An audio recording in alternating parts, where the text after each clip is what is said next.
Bing bongy bong, bing bongy bong. This is Joe, the bearded historian. He'll tell you an interesting story. Be careful of his soldiers, they can be brats. This is Angel, she's an entity. She'll cause chaos and plant her hands at you. This is Sue, she likes spirits, not the alcohol. She's the reason this channel exists. This is David, he likes fire trucks. He's here occasionally. Bing bongy bong, bing bongy bong, bing bongy bong. We preserve his story. Alright, welcome to Wednesday. We're almost done with August.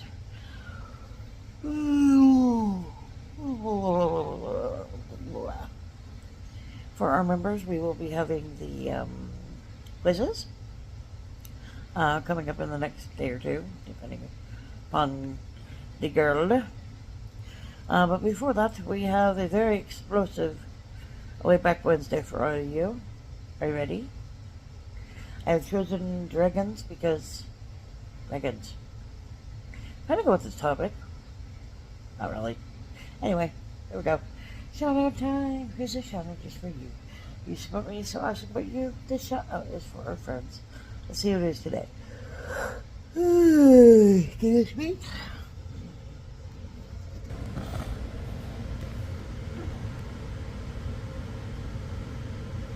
Okay.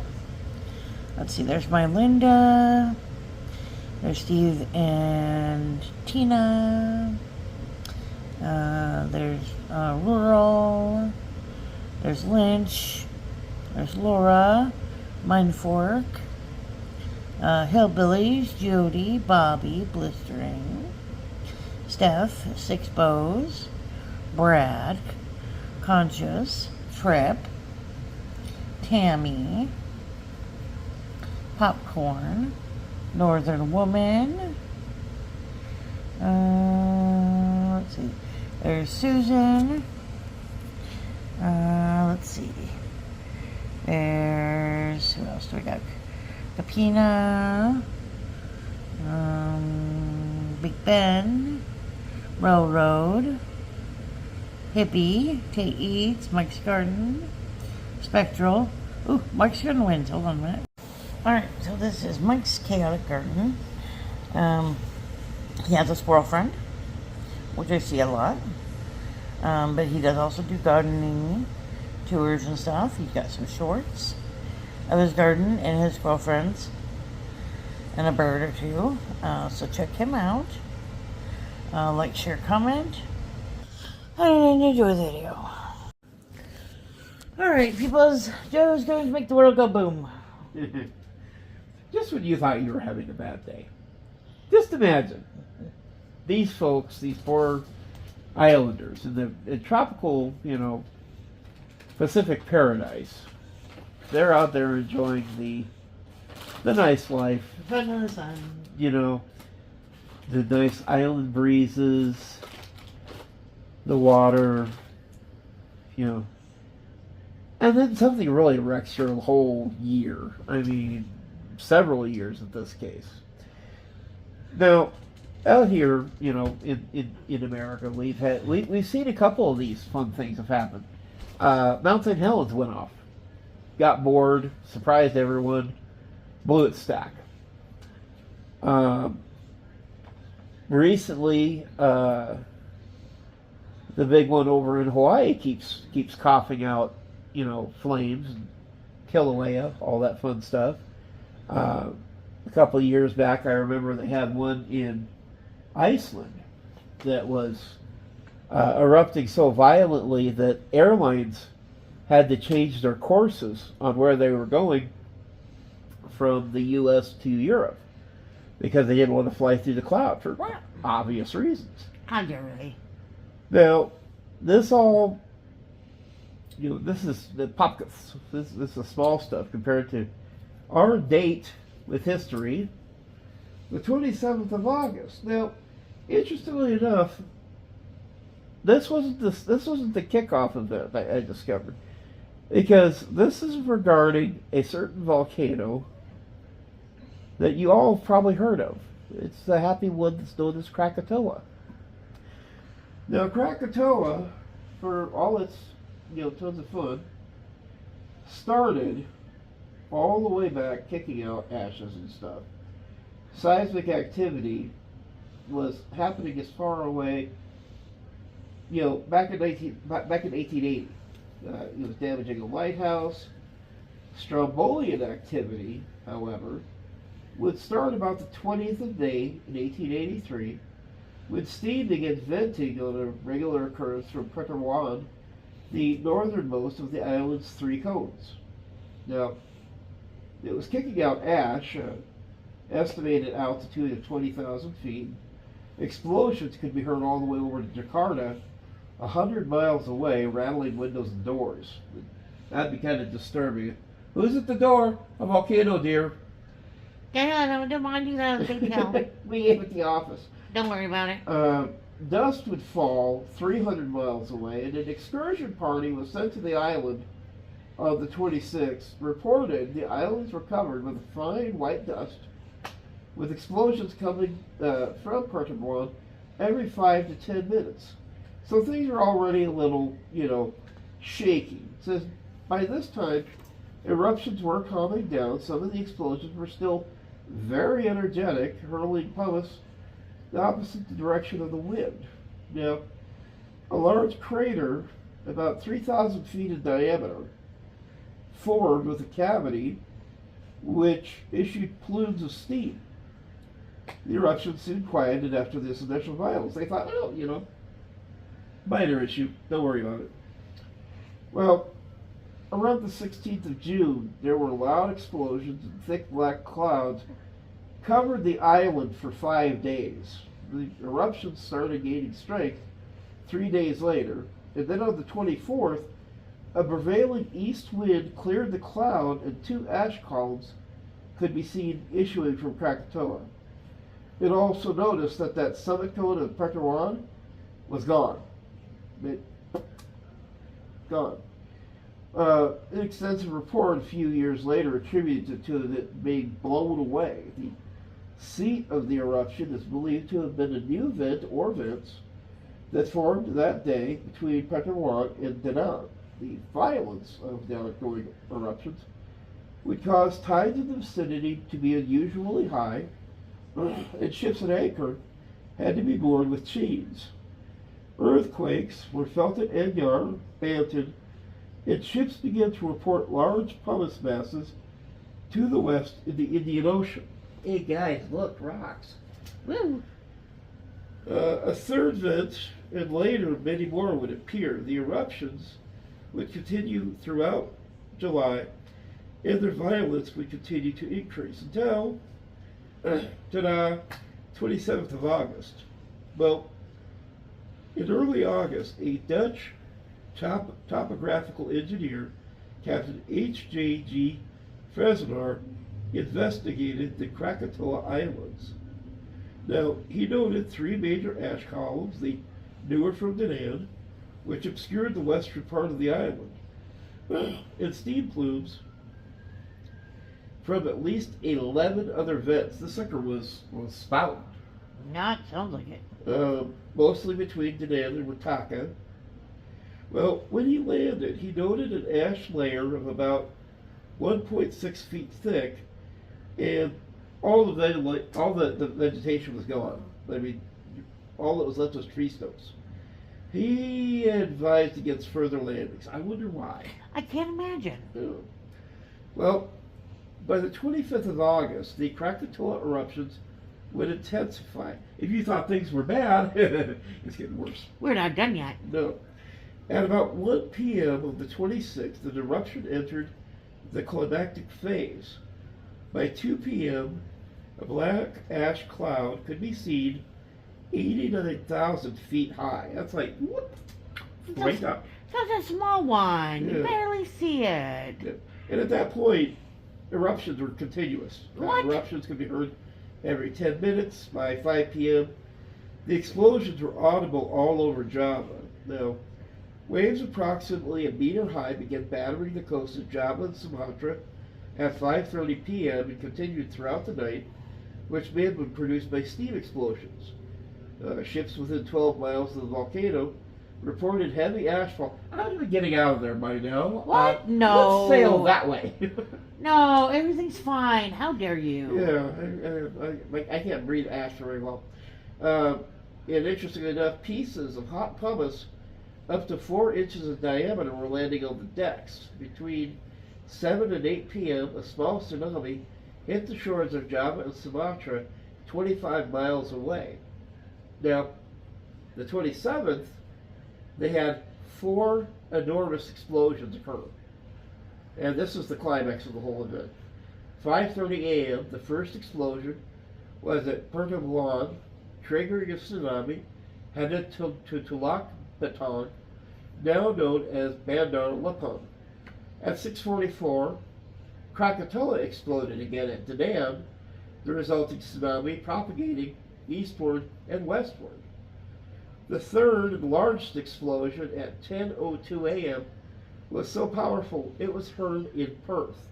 That's 1,930 miles away. That's like clear across the country. Woo! They even heard it in the Indian Ocean at Rodriguez near Baraturas, 3,000 miles away, where the blast was thought to have been cannon fire from a nearby ship. The scary part is, we've all heard stereos in cars, right? Right. Thump, thump, thump, thump. This was the loudest sound, loudest noise ever heard.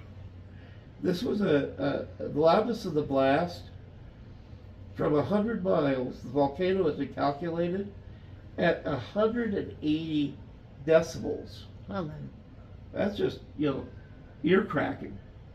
Now, each explosion was accompanied by tsunamis, estimated to have been over 100 feet high in places. A large area of the Sunda Strait and places on the Sumatran coast were affected by pyroclastic flows from the volcano. Wayback and others believe that the final major Krakatoa eruption was a lateral blast or pyroclastic surge, kind of like what happened at Mount St. Helens. Wayback and others believed that material shot out of the volcano was traveling at 1,600 miles per hour. Yeah, you're not outrunning that. What? I'm You can't sorry, run that fast? Kronk. The estimated energy released from the explosion to be equal to about 200 megatons of TNT would be considered roughly 4 times as powerful as the Tsar bomb of the most powerful thermonuclear weapon ever detonated. That makes it one of the most powerful explosions in recorded history. At 10:41 a.m., a landslide tore off half of the Krakatoa volcano, along with the remainder of the island to the north of Rataka, causing the final explosion. Now, some islands in the western Indian Ocean, approximately 3,000 miles away, still heard at nearly the same level this eruption as the gun blast. Due to the speed of sound, it's likely the people of these faraway islands did not hear Krakatoa for nearly 4 hours after its eruption. The pressure wave generated by that third explosion radiated out of Krakatoa at 675 miles per hour. Again, eruptions estimated to have reached 180 decibels, loud enough to be heard 3,100 miles away. Here's the scary part. It was powerful enough that it produced rupturing eardrums on sailors on the RMS Durham Castle of the Castle Line, which was hove to off Sumatra, roughly 40 miles away. Caused a spike of more than 8.5 kilopascals in the pressure gauges attached to the gasometers in the Bavada, corresponding to modern-day Jakarta gasworks, 100 miles away, sending it off the scale. Whoops. At Batavia, the airwaves burst windows and even cracked walls. Now, the pressure wave that was recorded on the barographs, this is worldwide. Several barographs recorded the wave 7 times over 5 days. 4 times with the wave traveling away from the volcano, and then 3 times traveling back to the volcano. Hence, the wave rounded the globe 3.5 times. Wow. That's one heck of a kick. Now, tsunamis, everybody's favorite super wave, they would hit the coastlines of the Sunda Strait, entirely submerging some islands, some 50 miles away. The low-lying 1,000 islands were submerged under 7 feet of seawater, forcing people to climb trees. The tsunamis produced by the third explosion were the largest, although the first 2 did produce smaller tsunamis. The town of Wayback was destroyed by a tsunami with waves of 151 feet. Wow. Yeah, that would be kind of terrifying, thinking, crap. Evoke it. Yeah, I'm not outrunning this, and I'm not able to outswim this. Waves would reach, along the south coast of Sumatra, 79 feet, and along the west coast of Java, 138 feet. They would wash the land clean of vegetation, destroy human settlements. Heck with the house. Oh, no. Yeah. The Ludon, which at the time was anchored near the village of Tulak, Lagon, survived. Well then. This was kind of crazy. Passengers would produce this eyewitness account. Suddenly they saw a gigantic wave of prodigious height advancing towards the seashore with considerable speed. Immediately the crew managed to set sail in the face of imminent danger. The ship had just enough time to meet the wave from the front. The ship met the wave head on, and the Ludon was lifted up with a dizzying rapidity and made a formidable leap. The ship rode at a high angle over the crest of the wave and down the other side. The wave continued on its journey toward land, and the benumbed crew watched as the sea, in a single sweeping motion, consumed the town. There, where an instant before had laid the town of Tulak, nothing remained but open sea. That would be kind of terrifying. Right. This huge wave of water just... Bye-bye. Now, a farm worker who was near Iraq on Monday morning would report, all of a sudden there was a great noise. We saw a great black thing a long way off coming towards us. It was very high and very strong, and we soon saw that it was water. Trees and houses were washed away. The people began to run for their lives. Not far off was some steep sloping ground. We all ran towards it and tried to climb up out of the way of the water. The wave was too quick for most of them, and many were drowned almost at my side. There was a general rush to climb up one particular place. This caused a great block, and many of them got wedged together and could not move. Then they struggled and fought, screaming and crying out all the time. Those below tried to make those above them move on ahead by biting at their heels. A great struggle took place for a few moments, but one after another they were washed down and carried far away by the rushing waters. You could see the marks of the hillside where they fight for their life took place. Some dragged others down with them. They would not let go of their hold, nor could those above them release themselves from this death grip. Now, away from the coast of the Sunda Strait, the waves would reach 13 feet on southern Sumatra. One person was killed as far away as Sri Lanka. Ships as far away as South Africa would be rocked by tsunamis hitting them, and they even found victims' bodies found floating in the ocean for months after the event. The tsunamis were accompanied, the eruption were believed to have been caused by gigantic pyroclastic flows entering the sea. Each of the 4 great explosions was accompanied by a large pyroclastic flow resulting from the gravitational collapse of the eruption columns. This caused several cubic kilometers of material to enter the sea, displacing an equal volume of seawater. Now, interesting enough, smaller waves were recorded on tidal gauges as far away as the English Channel. These occurred too soon to be remnants of the initial tsunamis, which, owing to the wavelength of less than 4 meters, failed to cause significant damage at large distance and may have caused by concussive airwaves from the eruption. These airwaves would circle the globe several times and are still detectable on barographs 5 days later. Well then. So yeah, this thing was messing up weather all over the globe. Now, about 10% of the eruption fatalities were from pyroclastic flows. The deposits thought to be from the flows have been found on the southeast Sumatra and northwest of the volcano on the islands of Savisi, Sabuku, and Lago Endi, while the southwest Sumatra, the flows burnt victims. They traveled 25 miles across the Sunda Strait.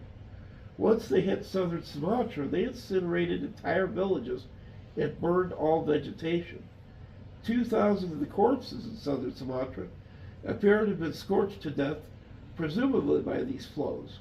The Ludon and the W.H. Bessie, 40 miles north-northeast and 50 miles east-northeast of Krakatoa, respectively, were hit by strong winds in Tefra. They were further away from the scorched victims of hot flows, so the ships and crews would survive. The flows had moved across the water on a cushion of superheated steam. So much for the idea of hoping that the thing would slam into the water and cool off. Yeah, that didn't happen. It never made it to the water. There's also indications of submarine pyroclastic flows reaching 9 miles from the volcano. Now, an eyewitness enveloped by the outermost edges of this pyroclastic cloud described the experience that suddenly it became pitch dark. The last thing I saw was the ash being pushed up through the cracks in the floorboards like a fountain. I turned to my husband and heard him say in despair, "Where is the knife? I will cut all our wrists, and then we will be released from our suffering sooner." The knife could not be found. I felt a heavy pressure throwing me to the ground. Then it seemed as if the air was being sucked away and I could not breathe. I felt people rolling over me, so no sound came from my husband or children. I remember thinking, I want to go outside, but I couldn't straighten my back. I tottered, doubled up to the floor. I forced myself through the opening. I tripped and fell. I realized the ash was hot, and I tried to protect my face with my hands. The hot bite of pumice pricked like needles. Without thinking, I walked hopefully forward. Had I been in my right mind, I would have understood what a dangerous thing to do, plunge into the hellish darkness. I ran up against branches and did not even think of avoiding them. I entangled myself more and more. My hair caught up, and I noticed for the first time my skin was hanging off everywhere, thick and moist from the ash stuck to it. Thinking it must be dirty, I wanted to pull bits of skin off, but that was still more painful. I did not know I had been burnt. An estimated 20 cubic kilometers, or 4.8 cubic meters, of tephra was deposited. Ash was propelled to an estimated height of 260,000 feet. It is estimated that as much as 5.0 cubic meters of ingermite was deposited over 420,000 square miles. Around noon on the 27th of August, a rain of hot ash fell around Kittabag in Sumatra, known as the burning ashes of Kittabag, killing approximately 1,000 people in Sumatra. Wow. Now, the combination of pyroclastic flows, volcanic ash, and tsunamis associated with the Krakatoa events had disastrous regional consequences. No. Some land in Bantam, about 80 kilometers south, was never repopulated. It reverted to jungle, is now the Ulan Kulan National Park. Ash fell 1,600 miles away. Huge fields of floating pumice were reported for months after the event. There are numerous reports of groups of human skeletons floating across the Indian Oceans on rafts of volcanic pumice and washing up on the east coast of Africa for up to a year after the eruption. Oh, wow. An observation made 2 weeks after the eruption describes the state of the affected areas where the village of Tagarin once was. It says thousands of corpses of human beings and also carcasses of animals still await burial and make their presence apparent by the indescribable stench.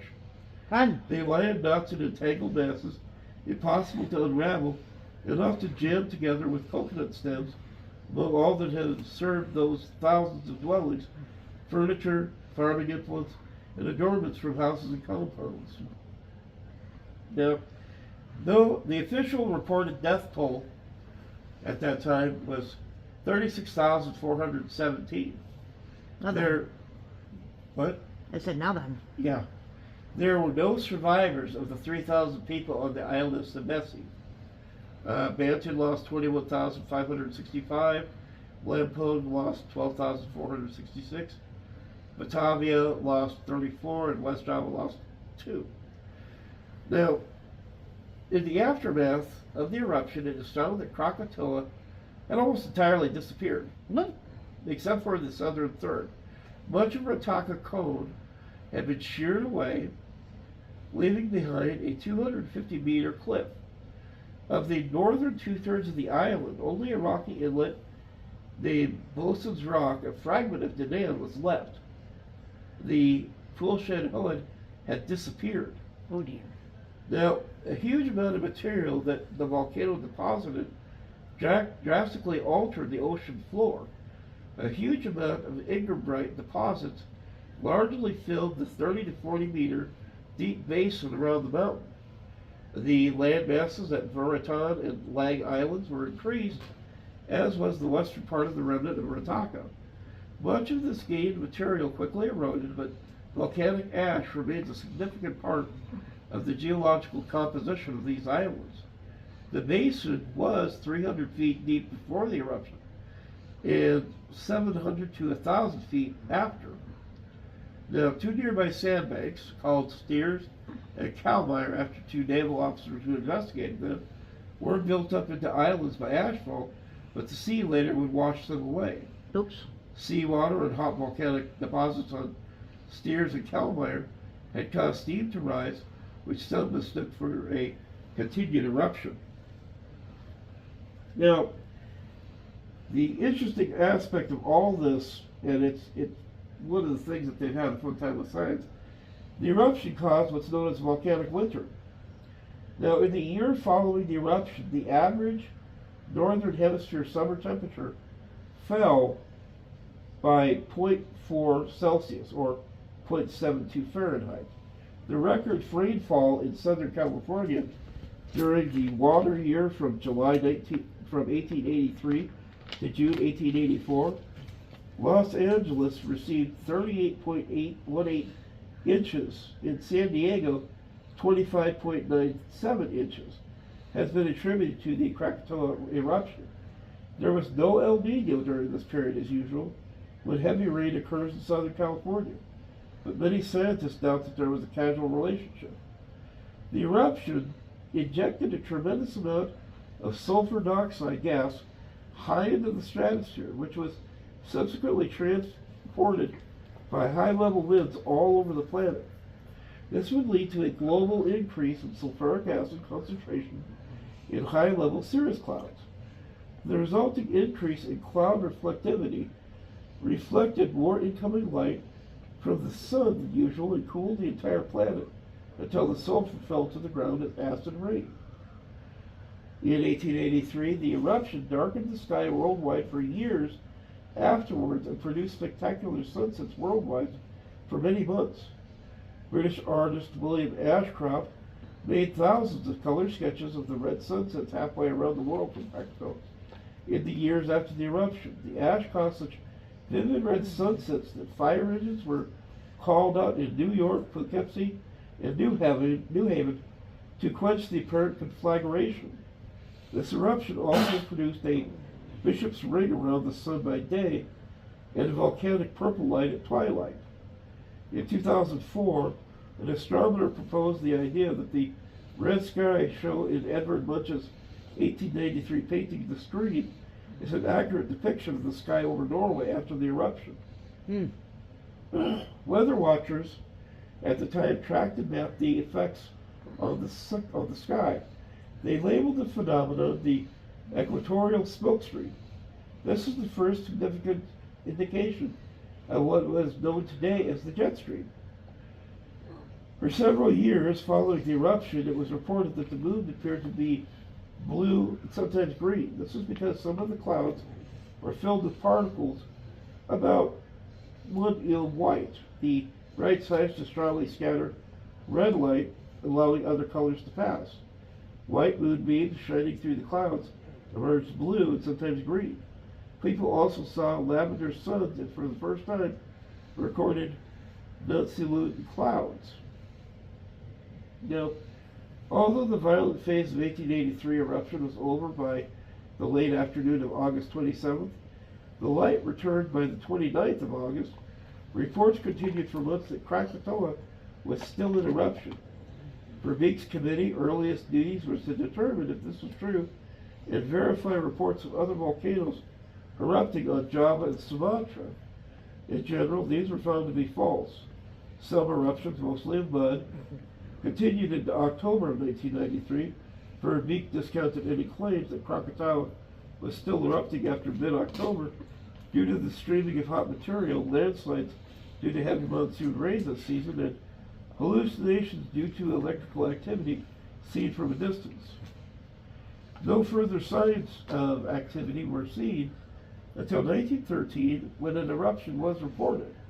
An investigation could find no evidence the volcano was awakening. It was determined that what had been mistaken for renewed activity had simply been a major landslide, possibly the one that formed with the second arc of Rataka's cliff.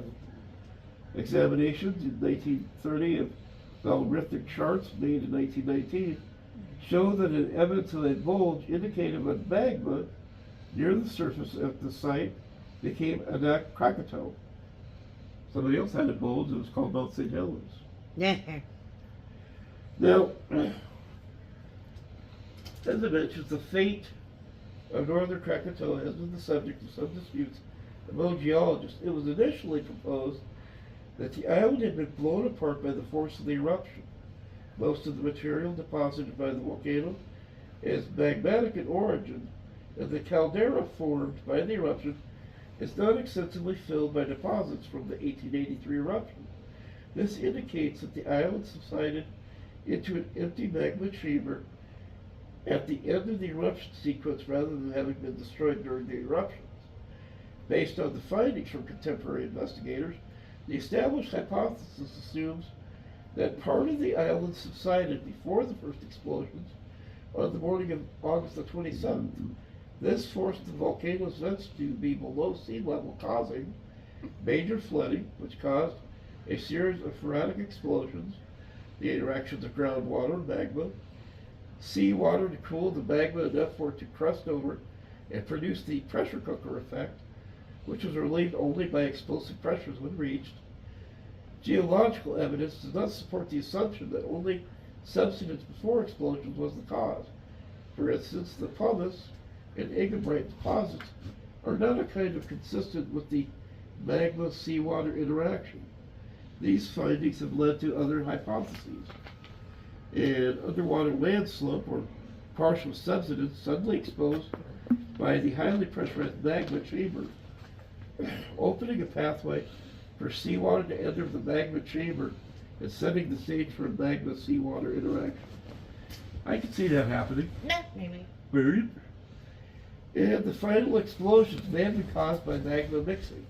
A sudden infusion of hot basaltic magma into the cooler and lighter magma in the chamber below the volcano.